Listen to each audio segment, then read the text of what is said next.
जय हिंद। आज से मैं नाइन्थ क्लास का एनसीईआरटी का ज्योग्राफी का सेक्शन शुरू कर रहा हूँ। ज्योग्राफी का आज फर्स्ट चैप्टर है भारत आकार और स्थिति। इसको हम लोग लाइन बाय लाइन पढ़ेंगे और उसको डिटेल्स में जानने का कोशिश करेंगे। ठीक है दोस्तों, तो चलिए शुरू करते हैं बिना समय को गवाए हुए। भारत विश्व की प्राचीन संस्कृतियों में से एक है। पिछले 5 दशकों में भारत ने सामाजिक आर्थिक रूप से बहुमुखी उन्नति की है। कृषि, उद्योग, तकनीकी और सर्वांगीण आर्थिक विकास में अद्भुत प्रगति हुई है। भारत का विश्व इतिहास में भी महत्वपूर्ण योगदान रहा है। अब भारत की स्थिति के बारे में देख लेते हैं, जिसमें कि दिया गया हुआ है कि भारत एक विशाल देश है। यह उत्तरी गोलार्ध में स्थित है, अर्थात भारत पूर्ण रूप से उत्तरी गोलार्ध में स्थित है। ठीक है। और इसका मुख्य भाग 8 डिग्री 4 सेकेंड उत्तर से 37 डिग्री 6 सेकेंड उत्तर अक्षांश तथा 68 डिग्री 7 सेकेंड पूरब से 97 डिग्री 25 सेकेंड पूरब देशांतर तक स्थित है। अर्थात आपको दिखा देते हैं, जैसे यहाँ पे भारत का जो ये दिया हुआ है मैप, यहाँ जो है ना, तो 8 4 कहाँ है, यानी 8 4 उसको इसलिए बोलते हैं क्योंकि ये विषुवत रेखा जो ये लाइनिंग जो गया हुआ है नीचे करके, तो वो विषुवत रेखा है। जैसे मैं रुकिए आपको दिखा देते हैं, ये जो लाइन है ये विषुवत रेखा का है। और यहाँ जो है ना, यानी कन्याकुमारी के पास, तो कन्याकुमारी के पास से लेकर के, यानी ऊपर एक सेकेंड, सॉरी, थोड़ा थोड़ा सा ये दिक्कत हो रहा है भाई।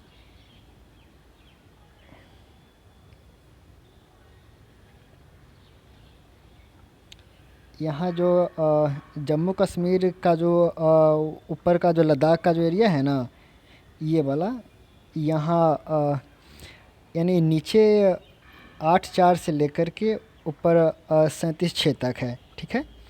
और फिर यहाँ गुजरात का जो है सेक्शन, यहाँ पे ये गुजरात का जो जगह है, और फिर यहाँ अरुणाचल प्रदेश, यानी इसी का या को यहाँ पे दर्शाया गया हुआ है कि जैसे कि यहाँ पे दिया गया हुआ है ना, कि 8 4 उत्तर से 37 6 उत्तरी अक्षांश तक और 68 7 पूरब से 97 25 पूरब देशांतर तक। तो उसी यानी नीचे कन्याकुमारी से लेकर के ऊपर जम्मू कश्मीर के लद्दाख का है ऊपरी एरिया तक, फिर इधर गुजरात से लेकर के अरुणाचल प्रदेश के 97 डिग्री 25 सेकेंड तक के एरिया को दर्शाया गया हुआ है। ठीक। और कर्क रेखा 23.5 डिग्री उत्तर में देश को लगभग 2 बराबर भागों में बांटती है। मुख्य भूभाग के दक्षिण पूर्वी में अंडमान और निकोबार द्वीप समूह बंगाल की खाड़ी में तथा दक्षिण पश्चिम में लक्षद्वीप समूह अरब सागर में स्थित है। अब उसके बाद ये बताया हुआ है कि एटलस में उसका विस्तार समूह से विस्तार रूप से बताया गया हुआ है। देखिए, यहाँ एक नोट करके दिया हुआ है कि भारत संघ राज्य का सबसे दक्षिणी, यानी जो सबसे दक्षिणी यानी अंडमान निकोबार में आ गया, जो कि निकोबार द्वीप समूह का सबसे अंतिम एक पॉइंट है, जो कि सुमात्रा द्वीप से इंडोनेशिया और भारत के अंडमान निकोबार के निकोबार द्वीप समूह के बीचों बीच एक सीमा का मतलब निर्धारण करता है और उसके द्वारा मतलब अलग होता है। ठीक है। तो 2004 में सुनामी लहरों के कारण समुद्र में जलमग्न हो गया है। ठीक। अब आकार की दृष्टि से देख लेते हैं। भारत के भूभाग का कुल क्षेत्रफल लगभग 32.8 लाख वर्ग किलोमीटर है। भारत का क्षेत्रफल विश्व के कुल भौगोलिक क्षेत्रफल का 2.4% है, जो कि चित्र 1.2 से स्पष्ट किया गया हुआ है। भारत विश्व का 7वां बड़ा देश है। इससे पहले यानी भारत का जो क्षेत्रफल है ना, वो मतलब उसके क्रम वाइज में अगर देखें तो विश्व के 7 देशों में 7वां स्थान इसका है। तो पहला कौन है? रूस है, दूसरा यूएसए, सॉरी, पहला रूस, दूसरा कनाडा, तीसरा यूएसए हो गया, चौथा चाइना हो गया, पाँचवा हो गया ब्राज़ील, छठा ऑस्ट्रेलिया और सातवां ये भारत। ठीक। उसके बाद दिखा रहा है कि भारत का जो स्थलीय सीमा है ना वो 15,200 किलोमीटर है और समुद्र तट रेखा अंडमान और निकोबार द्वीप समूह तथा लक्षद्वीप द्वीप समूह के साथ भारत का जो जलीय जो मार्ग होकर के जो इसका स्थान है, जो इसका एरिया है, सो 75,116.6 किलोमीटर है। अब भारत के उत्तर पश्चिम, उत्तर तथा उत्तर पूर्व सीमा पर नवीनतम वर्लित पर्वत है। इसके दक्षिण का भूभाग उत्तर में चौड़ा है और 22 डिग्री उत्तरी अक्षांश से हिंद महासागर की ओर संकरा होता गया है। ठीक है। इसके पश्चिम में अरब सागर तथा पूरब में बंगाल की खाड़ी है।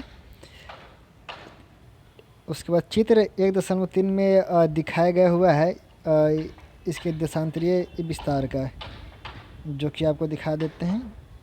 एक सेकेंड, यहाँ देखिए इस मैप में जैसे कि बताया गया है ना कि अरब सागर, और ये देखिए मतलब ये हो गया अरब सागर का एरिया, ये हो गया पूरब में बंगाल की खाड़ी हो गया। ठीक है। ये रहा अंडमान निकोबार का क्षेत्र, ये पूरा हो गया अंडमान निकोबार का क्षेत्र, और ये अपना लक्षद्वीप हो गया। ठीक है। यहीं पे अंडमान निकोबार का जो एरिया है ना, यहीं पे इंडोनेशिया के सुमात्रा द्वीप जो है, मतलब यहीं पे वहाँ से अपने अंडमान निकोबार का जो निकोबार द्वीप समूह है ना, इसका ग्रेट निकोबार एक है लास्ट पॉइंट, मतलब द्वीप है वहाँ, और इंडोनेशिया का सुमात्रा द्वीप अलग होता है। ठीक है। अब आगे देख लेते हैं।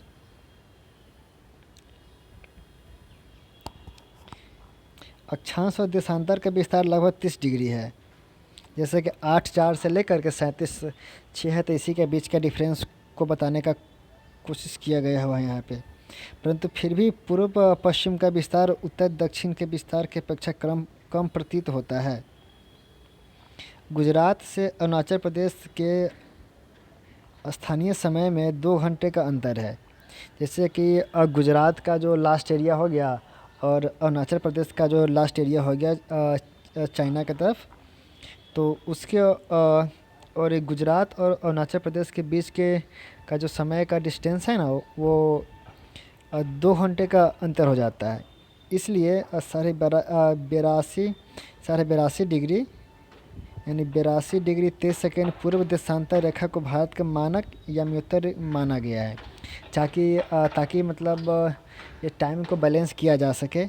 इस चीज़ के लिए एक निश्चित टाइम, मतलब इस देश के में ऐसा टाइमिंग जो मतलब कि पूरे देश में ऐसे मान्यता हो जाए, इसीलिए 82.82 डिग्री को ये मानक या म्योत्तर माना गया हुआ है, जो देश के उत्तर प्रदेश के मिर्ज़ापुर से गुजरती है। अक्षांश का प्रभाव दक्षिण से उत्तर की ओर दिन और रात की अवधि पर पड़ती है। ठीक है। उसके बाद भारत तथा विश्व के बारे में बताया गया हुआ है। भारत भूखंड एशिया महाद्वीप के पूर्व और पश्चिम के मध्य में स्थित है। भारतीय भूभाग एशिया महाद्वीप का दक्षिण विस्तार है। हिंद महासागर जो कि पश्चिम में यूरोपीय देशों और पूर्वी एशियाई देशों को मिलाता है, भारत को केंद्रीय स्थिति प्रदान करता है। उसके बाद दक्षिण का पठार हिंद महासागर में शीर्षवत फैला हुआ है और पश्चिम एशिया, अफ्रीका और यूरोप के देशों के साथ पूर्वी एशिया के देशों से भी पूर्वी तट के माध्यम से निकटतम संबंध बनाया हुआ है। जैसे कि देख रहे हैं कि मतलब लक्षद्वीप के नीचे ये मालदीव है, पूरब में देखिएगा तो इधर म्यांमार हो गया, फिर दक्षिण में जो मन्नार की खाड़ी के बाद इधर श्रीलंका हो गया, अंडमान के बाद नीचे ये इंडोनेशिया हो गया। इसी तरह मतलब सभी एशिया के देशों या फिर अफ्रीका से अगर देखा जाए तो इधर लक्षद्वीप के मतलब पश्चिम साइड में देखा जाए तो अफ्रीका का पूरा देश आ जाता है। नीचे मोजाम्बिक आ जाता है, चैनल मोजाम्बिक देश भी आ जाता है जो कि अफ्रीका का है। तंजानिया भी है। तो इस सब के सीमावर्ती जो महाद्वीपीय देश सब है या फिर जो भी महाद्वीप है उसके बारे में ये बताया गया हुआ है। ठीक है। हिंद महासागर में किसी भी तरह की तटीय सीमा भारत जैसी नहीं है। तो अब हिंद महासागर का क्या है ना कि हिंद महासागर यानी भारत के जो अंतिम छोर है यानी कन्याकुमारी और जस्ट उसके नीचे श्रीलंका है। उसके बाद नीचे हिंद महासागर में कुछ नहीं, बस छोटी छोटी द्वीप सब है, उसके अलावा कोई बड़ा देश नहीं है। इसलिए बताया जा रहा है कि यहाँ पे हिंद महासागर में कोई ऐसा सीमा नहीं है। अच्छा, एक पॉइंट यहाँ पे दिखाया गया हुआ कि 1869 में सूरज नहर के खुलने से भारत और यूरोप के बीच दूरी 7000 किलोमीटर कम हो गई। चूँकि हम लोग इतिहास में ये देखते आ रहे हैं कि वास्को डी गामा 1498 के आसपास में केप ऑफ गुड होप यानी अफ्रीका के सबसे नीचे यानी अंतरिम द्वीप मतलब अंतरिम द्वीप जिसको कहा जाता है, वहाँ से पूरे नाचते हुए भारत के कालीकट बंदरगाह पे आया हुआ था। यानी भारत की खोज किया हुआ था। ऐसा नहीं है कि भारत की खोज मतलब भारत को खोजे हुआ था। भारत को खोजने का मतलब ये था कि जल मार्ग यानी समुद्र के रास्ते से भारत में आने का एक रास्ते का खोज किया हुआ था। ठीक है। लेकिन उस समय आने में मतलब पूरे अफ्रीका को नाच करके ये नीचे से पूरा केप ऑफ गुड होप हो करके भारत में आने में काफ़ी खर्च होती थी। इसलिए लाल सागर से होकर के सूरज नहर का निर्माण किया गया, जिससे कारण 7000 किलोमीटर की कमी हो गई ताकि उतना अब पूरे अफ्रीका को नाच करके नहीं जाना पड़ता था। अब इस सूरज नहर का निर्माण हो जाने से यहाँ से डायरेक्ट सूरज नहर होकर के अफ्रीका के मिस्र होकर के ये जिब्राल्टर जल संधि होकर के यूरोप चल जाता है, या फिर ये भूमध्य सागर मतलब होकर के जिब्राल्टर तो यहाँ अटलांटिक और ये भूमध्य सागर के बीच का मतलब एक रास्ता है, या फिर उसको एक जल संधि ही है, उसके कारण जाने का रास्ता खुला हुआ है। चलिए आगे देख लेते हैं, इस सब चीज़ को आगे डिस्कस करेंगे। ये जो है तो एरिया के अकॉर्डिंग ये मैप बताया हुआ है। जैसे में फर्स्ट में रूस हो गया, दूसरा कनाडा हो गया, तीसरा अमेरिका हो गया, चौथा चीन हो गया, पाँचवा ब्राज़ील हो गया, छठा ऑस्ट्रेलिया हो गया, सातवां भारत हो गया। अब आगे देख लेते हैं। ये मैप हो गया जो कि हम लोग देख चुके हैं। यहाँ देख लेते हैं कि भारत के एरिया से टच करने वाले देश यहाँ हो गया, चाइना हो गया, ये छोटा सा भूटान, ये नेपाल हो गया, ये पाकिस्तान हो गया, ठीक है, ये बांग्लादेश हो गया, और ये श्रीलंका का एरिया हो गया। ये अपना लक्षद्वीप है, इसी के नीचे मालदीव है, ठीक है। और अफ़गानिस्तान का एरिया छोटा सा यहाँ से लगता है, यहाँ जो कि लद्दाख के एरिया से होकर के, जिसका एरिया बहुत कम है, लगभग 102 या फिर 106 के आसपास में है किलोमीटर में। चलिए आगे इसको देख लेते हैं। आगे एक मैप दिया गया हुआ है जो कि भारत से अनेक महाद्वीपीय देश सबसे लगे हुए हैं, उसके बारे में बताया गया हुआ है। चलिए आगे देख लेते हैं। हालांकि ये मैप वायु मार्ग का अंतर्राष्ट्रीय व्यापार का जो मार्ग है ना, उसी के बारे में दिखाया गया हुआ। चलिए आगे देख लेते हैं। भारत का विश्व के देशों के साथ संपर्क युगों पुराना है, परंतु यह संबंध समुद्री जलमार्गों की अपेक्षा भूभागों से होकर था। उत्तरी पर्वतों के दर्रों से अनेक यात्री प्राचीन काल में भारत आए, जबकि समुद्री मार्ग बहुत समय तक ज्ञात नहीं थे। इस मार्गों से प्राचीन समय से विचारों और वस्तुओं का आदान प्रदान होता रहा। भारत का पश्चिम मध्य और पूर्वी एशियाई तथा दक्षिणी एशियाई के पड़ोसी देशों के साथ एक अद्भुत संपर्क रहा है। इस प्रकार उपनिषदों के विचार, रामायण तथा पंचतंत्र की कहानियाँ, भारतीय अंक एवं दशमलव प्रणाली आदि संसार के विभिन्न भागों तक पहुँच सके। मसाले, मलमल आदि कपड़े तथा व्यापार के अन्य सामान भारत से भी विभिन्न देशों को ले जाते थे। जैसा कि हम लोग जानते हैं कि जब मध्यकाल में जब ये पुर्तगाली आते हैं भी, उसके बाद डेनमार्क के भी मतलब यात्री सब आते हैं यहाँ पे मतलब व्यापार करने के लिए। फ्रांसीसियन भी आते हैं, अंग्रेज़ भी आते हैं, डच भी आते हैं। तो इन लोग का सबसे बड़का ये व्यापार करने का था सूती वस्त्र, मसाला, रेशमी वस्त्र। इस ज़्यादातर ये मसाला कहीं कहीं व्यापार करते थे और यहाँ से ले जाते थे और अपने देश में बेचते थे। आगे देखते हैं। इसके विपरीत यूनानी स्थापत्य कला तथा पश्चिम एशिया की वास्तुकला के प्रत्येक मीनारों तथा गुंबदों का प्रभाव हमारे देश के विभिन्न भागों में देखा गया है। उसके बाद भारत के पड़ोसी देश में है, जैसे कि भारत का दक्षिण एशिया में एक महत्वपूर्ण स्थान है। भारत 28 राज्य तथा 9 केंद्र शासित प्रदेश है। ये जो एनसीईआरटी का बुक है ये अपडेट वाला नहीं है, मतलब ये पुराना है। तो इसमें 9 केंद्र शासित प्रदेश दिया गया है, लेकिन चूँकि अभी 8 केंद्र शासित प्रदेश है, तो अभी अपने देश में 28 राज्य और 8 केंद्र शासित प्रदेश क्षेत्र है। ठीक है, वो आगे देख लेते हैं। यहाँ कुछ क्वेश्चंस टाइप का दिए हुए हैं, तो इस चीज़ को छोड़िए, आगे देखते हैं। भारत की भूमि सीमाएं उत्तर पश्चिम में पाकिस्तान और अफ़गानिस्तान के साथ, जैसा कि हम अभी देखें मैप में कि भारत के पड़ोसी देश का सीमा कहाँ पे क्या है, उसी के बारे में दिखाया गया है। इसके उत्तर में चीन, तिब्बत का क्षेत्र भी है, नेपाल और भूटान के साथ, तथा पूर्व में म्यांमार व बांग्लादेश के साथ। देखिए यहाँ पे जैसे कि दिखाया गया हुआ है। एक सेकेंड आपको दिखा देते हैं फिर से। ये भूटान, ये म्यांमार, ये बांग्लादेश, ये चीन, ये नेपाल हो गया, ये पाकिस्तान हो गया, ये अफ़गानिस्तान हो गया। ये छोटा सा जो एरिया है यहाँ से लद्दाख से मतलब इसी से अफ़गानिस्तान का सीमा टच करता है। ठीक है, फिर ये नीचे आते हैं। तो ये जो श्रीलंका और ये मालदीव का जो एरिया है ना, सो जल मार्ग के द्वारा यहाँ सीमा साझा करता है। और ये रहा इंडोनेशिया। इंडोनेशिया का एरिया है जो कि अपने पूरे अंडमान निकोबार का जो लास्ट में है, निकोबार का ग्रेट निकोबार, मतलब ये जो एक द्वीप है उससे, और इंडोनेशिया के यहाँ सुमात्रा द्वीप है, मतलब उससे अलग होता है।